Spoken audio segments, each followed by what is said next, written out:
Channel. आज हम discuss करने जा रहे हैं नीट के प्रीवियस ईयर के मोस्ट इंपोर्टेंट एमसीक्यूज के बारे में। सबसे पहला क्वेश्चन है, how many polypeptide chain are present in single molecule of haemoglobin protein. एक single molecule of haemoglobin protein के पास कितने जो है पॉलीपेप्टाइड चेन प्रेजेंट होते हैं। पहला ऑप्शन है 1, दूसरा ऑप्शन है 3, तीसरा ऑप्शन है 4, चौथा ऑप्शन है 2। एक सिंगल हीमोग्लोबिन प्रोटीन के पास नंबर ऑफ पॉलीपेप्टाइड चेन कितना प्रेजेंट होता है, that is 4। So the correct answer is C. The next question is, in which pair erythroblastosis fetalis occur. ऐसा कौन सा पेयरिंग है जिस कंडीशन में बेबी में जो है कौन सी कंडीशन आ जाती है, इरेथ्रोब्लास्टोसिस। इसमें होता क्या है, इसमें जो न्यूबॉर्न बेबी होता है उसके अंदर जो है खून की कमी हो जाती है और उसकी आरबीसी के डिस्ट्रॉय होने के चांसेस भी बढ़ जाते हैं। तो पहला ऑप्शन दिया है, क्या RH पॉजिटिव मेल होना चाहिए और RH निगेटिव फीमेल होनी चाहिए, या फिर RH निगेटिव मेल होना चाहिए और RH निगेटिव फीमेल होनी चाहिए, या फिर RH पॉजिटिव मेल होना चाहिए और RH पॉजिटिव फीमेल भी होनी चाहिए, या फिर RH निगेटिव मेल होना चाहिए और RH पॉजिटिव जो है फीमेल होनी चाहिए। इसमें क्या होता है, जो इरेथ्रोब्लास्टोसिस जो फेटालिस किस कंडीशन में कॉज होगा, जब मेल कैसा होगा, RH पॉजिटिव होगा और फीमेल कैसी होगी, RH निगेटिव होगी। So the correct answer is A. Next question is, A granulocytes are. इन चार में से ऐसा हमें पेयरिंग बतानी है जो कि ए ग्रेनुलोसाइट से बिलोंग करता है। ईसनोफिल किससे बिलोंग करता है, ईसनोफिल ये बिलोंग किससे करता है, ये ग्रेनुलोसाइट से बिलोंग करता है। और न्यूट्रोफिल भी ग्रेनुलोसाइट से बिलोंग करता है, ईसनोफिल भी ग्रेनुलोसाइट से बिलोंग करता है। ये तो ए ग्रेनुलोसाइट से बिलोंग करता है। Lymphocyte A granulocyte, but basophil ये भी ग्रेनुलोसाइट से बिलोंग करता है। कौन सा बचा, दैट इज मोनोसाइट और लिम्फोसाइट। यही एक ऐसा पेयर है जो किससे बिलोंग करता है, ए ग्रेनुलोसाइट से। So the correct answer is B.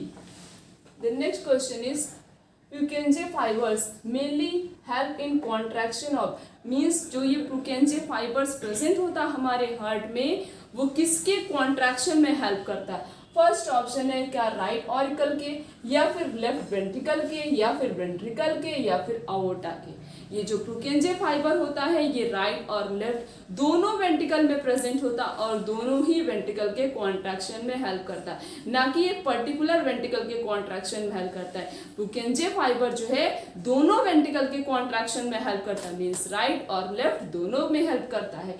तो Purkinje fibers mainly help in the contraction of ventricle. So the correct answer is C. The next question is, hepatic portal system start from। hepatic portal system कहाँ से start होता है। पहला option है क्या, digestive system से लेकर liver तक के कहते हैं हेपेटिक पोर्टल सिस्टम, या फिर किडनी से लीवर को बोलते हैं हेपेटिक पोर्टल सिस्टम, या फिर लीवर से हार्ट को बोलते हैं हेपेटिक पोर्टल सिस्टम, या फिर लीवर से किडनी को बोला जाता है hepatic portal system. Hepatic portal system start कहाँ से होता है, हमारे डाइजेस्टिव सिस्टम से स्टार्ट होता है। खत्म किस पे होता है, हमारे लीवर पे खत्म होता है। इसे क्या बोलते हैं, इसे बोलते हैं hepatic portal system. So the correct answer is ए।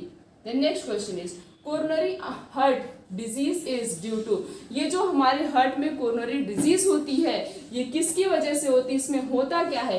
पहला ऑप्शन है क्या, स्ट्रेप्टोकोकाई बैक्टीरिया से होता है, या फिर पेरिकार्डियम मसल्स में जो है इन्फ्लेमेशन हो जाता है, या फिर हमारी हार्ट की वॉल जो होती है वो वीक हो जाती हैं, या फिर हमारी हार्ट की मसल्स को प्रॉपर अमाउंट में सफिशिएंट अमाउंट में जो है उसको क्या नहीं मिल पाता, ब्लड नहीं मिल पाता।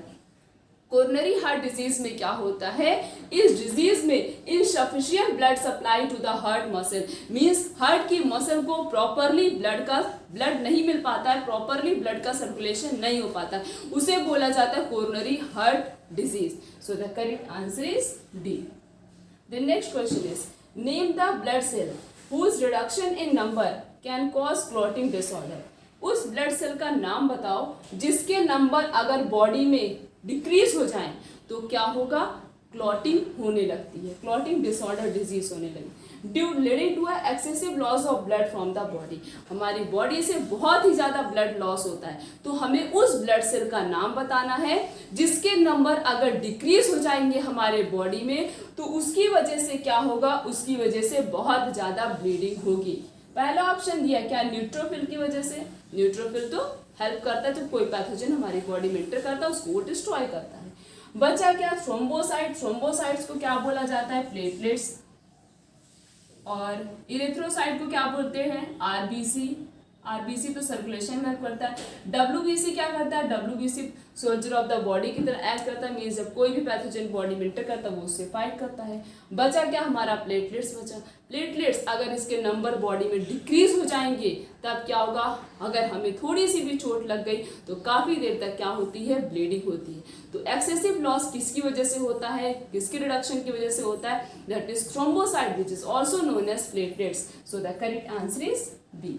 The next question is concentration of urine depend upon which organ। जो यूरिन का कंसंट्रेशन होता है मीन्स हमारा यूरिन जो होता है वो बहुत ज़्यादा कंसंट्रेटेड होता है, मीन्स सिक्रीशन के समय भी कंसंट्रेटेड होता है। उसको जब कितना ज़्यादा डाइल्यूट किया जाता है फिर भी उसका कंसंट्रेशन तब भी वैसा ही रहता है, मीन्स तब भी वो मोर कंसंट्रेटेड रहता है। तो यूरिन के कंसंट्रेशन में कौन सा ऑर्गन हेल्प करता है, कौन सा ऐसा ऑर्गन है जो यूरिन के कंसंट्रेशन को मेंटेन करता है। पहला ऑप्शन है क्या बोमेन कैप्सूल करता है, या फिर हेले लूप करता है, या फिर प्रॉक्सिमल कॉन्वलेटेड ट्यूब्यूल करता है, या फिर network of the capillaries arising from the glomerulus, या ग्लोमुलस से जो अलग अलग कैपिलरीज अराइज होती हैं वो उसमें हेल्प करती हैं। डिपेंड करता है यूरिन का कंसंट्रेशन किस पे डिपेंड करता है, हेले लूप के फंक्शन पे डिपेंड करता है। किस पे डिपेंड करता है, length of the Henle loop. तो यूरिन का कंसंट्रेशन किस पे डिपेंड होता है, length of the Henle loop. So the correct answer is B. तो क्वेश्चन है which instrument help in clinical assessment of pulmonary volume. ऐसा कौन सा इंस्ट्रूमेंट है जिसका यूज किया जाता है पल्मोनरी वॉल्यूम को मेजर करने के लिए। First option is sphygmomanometer. Sphygmomanometer का यूज किया जाता है ब्लड प्रेशर को मेजर करने के लिए। दूसरा ऑप्शन दिया है स्टेथोस्कोप, इसका यूज किया जाता है टेम्परेचर को मेजर करने के लिए। तीसरा ऑप्शन दिया है स्पायरोमीटर। चौथा ऑप्शन दिया इलेक्ट्रोकार्डियोग्राफ। इलेक्ट्रोकार्डियोग्राफ का यूज कहाँ पे किया जाता है, हमारे हार्ट के फंक्शन को मेजर करने के लिए, मीन्स उसको देखने के लिए हमारा हार्ट प्रॉपरली फंक्शन परफॉर्म कर रहा है कि नहीं परफॉर्म कर रहा। उसके बाद बचा क्या, स्पायरोमीटर। तो स्पायरोमीटर का यूज कहाँ पे किया जाता है, पल्मोनरी वॉल्यूम को मेजर करने के लिए। So the correct answer is C. The next question is about 97% of oxygen is transported by RBC। कम से कम 97% ऑक्सीजन जो है कौन ट्रांसफर करता है, हमारा रेड ब्लड सेल करता है। बाकी जो बचा 3% उसको कौन ट्रांसफर करता है। पहला ऑप्शन है डिजॉल्व इन प्लाज्मा, प्लाज्मा करता है, मतलब प्लाज्मा के अंदर डिजॉल्व होता है फिर वो ट्रांसपोर्ट करता है, या फिर जो है लंग्स की हेल्प से होता है, या फिर जो है सेल की मेम्ब्रेन की हेल्प से होता है, या फिर माइटोकॉन्ड्रिया में। ये 3% जो है उनकी हेल्प से जो है ट्रांसमिशन होता है। 97% oxygen is transported by the RBC and remaining 3% is transported by the plasma. So the correct answer is A. The next question is oxygen dissociation curve shift to right. अगर जो ये oxygen dissociation curve हमने breathing वाले में पढ़ा है उसमें जो उसका कर्व बनता है ऑक्सीजन डिसोसिएशन कर्व, अगर वो शिफ्ट हो जाए राइट साइड में तब क्या होगा, क्या पार्शियल प्रेशर ऑक्सीजन का डिक्रीज हो जाएगा, या फिर पार्शियल प्रेशर कार्बन डाइऑक्साइड का डिक्रीज हो जाएगा, या फिर पीएच बढ़ जाएगा, या फिर टेम्परेचर घट जाएगा। जब ऑक्सीजन डिसोसिएशन कर्व अगर जो है वो राइट साइड शिफ्ट हो रहा है तब क्या होगा, पार्शियल प्रेशर, किसका पार्शियल प्रेशर, ऑक्सीजन का पार्शियल प्रेशर डिक्रीज हो जाएगा। सो द करेक्ट आंसर इज ए। ये क्वेश्चन बहुत इंपॉर्टेंट है, कई बार नीट के पेपर में मतलब इसी से रिलेटेड क्वेश्चन पूछा जा चुका, बहुत ही ज्यादा इंपॉर्टेंट है। The next question is asthma में बी एट्रीब्यूटेड टू। अस्थमा में क्या होता है, पहला ऑप्शन है bacterial infection of the lungs, means हमारे लंग में जो है बैक्टीरिया का इन्फेक्शन आता है उसे हम अस्थमा कहते हैं, या फिर एलर्जिक रिएक्शन होता है हमारे मास्ट सेल में, या फिर जो है ट्रैकिया में इन्फ्लेमेशन हो जाता है, या फिर हमारे लंग्स के अंदर जो है फ्लूइड का एक्युमुलेशन हो जाता है। अस्थमा में होता क्या, अस्थमा एक प्रकार का एलर्जिक रिएक्शन होता है। एलर्जिक रिएक्शन होता है, इसमें क्या होता है, इसमें मास सेल पे इफेक्ट पड़ता है जिससे ब्रीथिंग में प्रॉब्लम होती है, मीन्स हम प्रॉपरली ब्रीथ नहीं कर पाते हैं during asthma. So the correct answer is B. The next question is which of the following factor can affected the rate of diffusion of the gases। ऐसे कौन कौन से फैक्टर हैं जो कि इफेक्ट करते हैं, किसको इफेक्ट करते हैं? Diffusion of gases, means gases जो है, ट्रांसमिशन जो गैसेस का हो रहा है वो कौन कौन से फैक्टर के ऊपर डिपेंड होता है? पहला ऑप्शन है thickness of membrane involve in diffusion, membrane की थिकनेस पे भी डिपेंड होता है, मींस मेम्ब्रेन की जो थिकनेस है वो थिक है कि थिन है इस पे भी डिपेंड करता है। थिक होगी कैसे डिफ्यूज होगा, थिन होगी तो किस तरीके से डिफ्यूजन होगा। तो मेम्ब्रेन की थिकनेस पे भी डिफ्यूजन क्या होता है? डिपेंडेंट होता है। और गैसेस की सॉल्युबिलिटी, मींस कौन सा ऐसा गैस है जो प्रॉपरली सॉल्युबल हो रहा है, कार्बन डाइऑक्साइड की ऑक्सीजन, इस पे भी डिपेंड होता है। और प्रेशर क्या है गैसेस का, उस पे भी डिपेंड होता है। मींस ये जो 3 फैक्टर होते हैं इस पे जो है rate of diffusion of gases जो है ये इफेक्टेड होते हैं, डिपेंडेंट होते हैं। So the correct answer is D, that is all of these are correct. Next question is chorionic disorder in the alveolar wall are damaged due to which respiratory surface is decreased. One of the major cause of, जो मतलब वो alveoli की wall जो है वो धीरे धीरे damage हो जाती है और जिसकी वजह से रिस्पिरेशन रेट जो है वो डिक्रीज हो जाता है। ऐसे मतलब वो सिगरेट की स्मोकिंग करने से ऐसी प्रॉब्लम होती है। तो उस डिजीज को क्या कहते हैं? पहला ऑप्शन है अस्थमा, दूसरा इम्फाइसीमा, तीसरा ब्रोंकाइटिस और चौथा है फिब्रोसिस। उस डिजीज को बोला जाता है इम्फाइसीमा। इम्फाइसीमा में क्या होता है?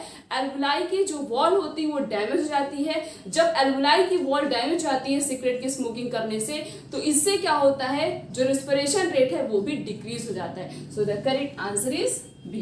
ये भी क्वेश्चन बहुत इंपॉर्टेंट है, ये भी क्वेश्चन कई बार नीट के पेपर में पूछा जा चुका है। Next question is blood group are controlled by antigen which are present. Blood group जो है इसको कंट्रोल कौन करता? हमारा एंटीजन करता। हमारी बॉडी में बहुत सारे एंटीजन प्रेजेंट होते हैं, तो वो एंटीजन मतलब ब्लड ग्रुपिंग का जो एंटीजन है वो कहाँ पे प्रेजेंट होता है? पहला ऑप्शन है क्या प्लाज्मा में प्रेजेंट होता है, या फिर आरबीसी मेम्ब्रेन में प्रेजेंट होता है उसकी सरफेस पे, या फिर वो रेड बोन मैरो में प्रेजेंट होता है, या फिर जो है WBC मेम्ब्रेन के सरफेस में प्रेजेंट होता है। Blood group are control by antigen which are present in. Blood group को कौन कंट्रोल करता है? एंटीजन कंट्रोल करता है। और वो प्रेजेंट कहाँ पे होता है? आरबीसी मेम्ब्रेन पे, मींस रेड ब्लड सेल के मेम्ब्रेन पे प्रेजेंट होता है। So the correct answer is B. तो हमने इस पूरे लेक्चर में नीट के प्रीवियस ईयर के मोस्ट इंपोर्टेंट एमसीक्यूज के बारे में डिस्कस किया। आने वाले लेक्चर में इस तरीके से और बहुत सारे अच्छे अच्छे एमसीक्यूज के बारे में डिस्कस करेंगे। तो आज का लेक्चर यहीं तक। Thank you.